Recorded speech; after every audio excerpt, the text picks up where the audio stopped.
Welcome everyone. Today we're journeying to a land of shimmering sands and soaring spires to the vibrant, bustling city of Agrabah.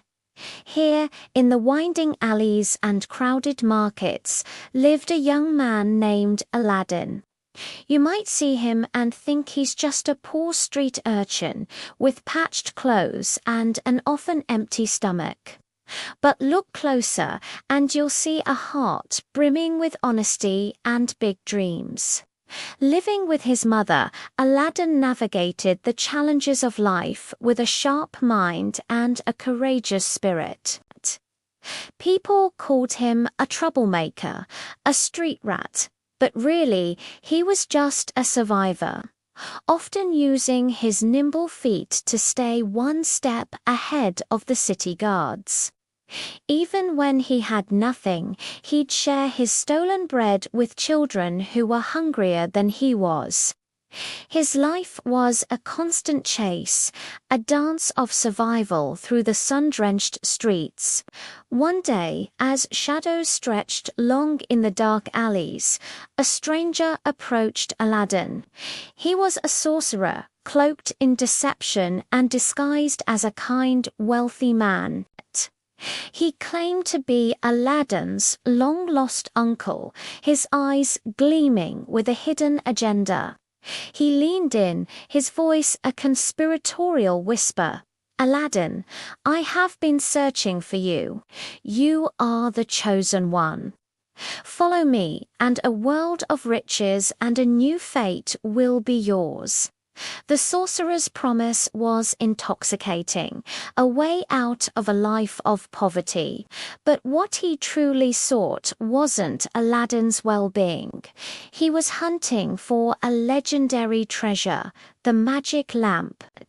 And according to ancient prophecies, only a diamond in the rough like Aladdin could retrieve it from its mystical prison. The sorcerer led Aladdin far into the desert, to a place where the sand shifted and whispered secrets. Before them, a colossal lion's head, carved from the earth itself, rose from the dunes. This was the entrance to the Cave of Wonders. As the sorcerer uttered a magic phrase, the lion's jaw creaked open with a thunderous roar, and a deep, booming voice echoed through the desert night. "Only the pure of heart may enter here. Touch nothing but the lamp."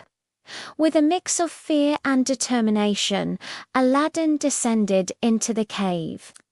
His eyes widened at the sight before him, mountains of gold coins, rivers of sparkling jewels, and treasures beyond imagination. It was a test of his character. He remembered the warning, his heart steady, and walked past it all, his focus solely on his mission. At the very heart of the cave, sitting on a simple pedestal, was an old, dusty, and utterly unremarkable oil lamp. He carefully picked it up. But as he turned to leave, his pet monkey, Abu, couldn't resist a giant, gleaming ruby. The moment Abu's tiny hand touched the forbidden jewel, the cave began to tremble violently. The voice boomed again. "You have been deceived." The entrance slammed shut, and the ground beneath them crumbled. Aladdin scrambled back to the opening, reaching out to the sorcerer for help.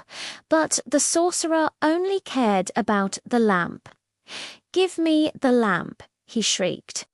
Aladdin refused, and with a cruel laugh, the sorcerer sealed the cave, leaving Aladdin and Abu trapped in the suffocating darkness, buried alive with all the treasure in the world. Alone and desperate, Aladdin slumped against a rock. He looked at the old lamp in his hands, wondering what was so special about it. He gave it a frustrated rub to wipe off some dust. Instantly, the lamp began to shake, and glow. A spectacular plume of blue smoke erupted from the spout, swirling and twisting until it formed a colossal, powerful figure. With a booming, cheerful voice, the being declared, "I am the genie of the magic lamp. Your wish is my command. You have 3 wishes, master." Aladdin was stunned, speechless. A genie, 3 wishes. It was unbelievable. After the initial shock wore off, his mind raced. He was trapped. His first wish was obvious. With a hopeful heart, he said, "Genie, I wish to get out of this cave." In a flash of magical energy, Aladdin and Abu found themselves back under the starry desert sky, safe and sound, with the lamp still in their hands. They were free, and their entire world was about to change. Back in Agrabah, Aladdin's thoughts turned to the one person who had captured his heart, the beautiful and spirited Princess Jasmine. But she was a princess, and he was just a street urchin. How could he ever win her love? He turned to his new, powerful friend, Genie. He said, "I need you to make me a prince." With a snap of the genie's fingers, Aladdin's ragged clothes transformed into magnificent princely robes. A grand palace, sparkling with gold and jewels, magically appeared on a hill overlooking the city. A spectacular parade, complete with elephants and dancers, marched through the streets of Agrabah, announcing the arrival of Prince Ali. He made a grand entrance at the Sultan's palace. Princess Jasmine was certainly impressed by the display of wealth, but she was wise. She could sense that behind all the gold and grandeur, something was missing. Wealth without honesty felt hollow, and she was looking for a love that was true. While Aladdin, now as Prince Ali, tried to win Jasmine's heart, the evil sorcerer had not given up. He discovered that Aladdin had escaped the cave and now possessed the lamp. Disguising himself as a humble old merchant, he roamed the city streets, crying out, "New lamps for old, new lamps for old." A palace servant, thinking she was doing a good deed, found the dusty old lamp in Aladdin's room and eagerly traded it for a shiny new one from the merchant. The moment the true lamp was in the sorcerer's hands, he began to laugh maniacally.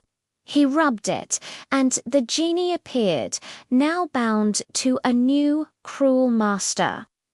In an instant, the sorcerer's power was absolute. The beautiful palace vanished from Agrabah. Princess Jasmine and the Sultan were kidnapped. And Aladdin, stripped of his princely disguise, was left with nothing.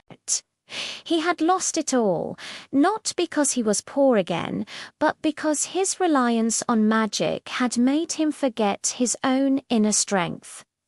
But Aladdin was a survivor. He still had his courage and his wits. Using a magic carpet he had befriended in the Cave of Wonders, he flew to the sorcerer's dark, imposing palace to rescue Jasmine and save the kingdom. The final battle began. The sorcerer was immensely powerful, using the genie's magic to become a formidable snake and cornering Aladdin. But Aladdin realized he couldn't win with brute force. He had to use his cleverness. As the sorcerer gloated about his power, Aladdin planted an idea. "You're powerful, sure," Aladdin taunted, "but the genie is still more powerful than you. You'll always be second best." The sorcerer's pride was his weakness. "You're right," he roared. "Genie, my final wish. I wish to be the most powerful being in the universe. I wish to be an all-powerful genie." The magic swirled, transforming the sorcerer into a massive crimson genie. He laughed drunk on his newfound cosmic power. But he forgot one crucial detail. A genie, for all their power, is not truly free. Golden shackles snapped onto his wrists, and he was sucked into a new black lamp, becoming a prisoner of his own insatiable greed for all eternity. With the sorcerer defeated and the kingdom saved, Aladdin held the magic lamp one last time. He had one wish left. He could have wished to be a prince again, to have riches and power forever. But he had learned a valuable lesson. He looked at his friend, the genie, who had served master after master for 10,000 years. And so, for his final wish, Aladdin wished for the genie's freedom.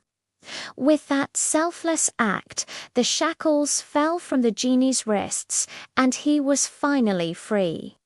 Aladdin chose to be himself, an honest and brave young man. Seeing his true character, the Sultan changed the law, allowing a princess to marry whomever she chooses. Jasmine chose Aladdin, not for any title or wealth, but for the love and integrity in his heart. In the end, Aladdin proved that it wasn't the magic lamp that changed his life. It was his own courage, his honesty, and a heart that was richer than any treasure. Thanks for watching. If you enjoyed this story, don't forget to like, subscribe, and hit that bell for more tales of adventure and wonder.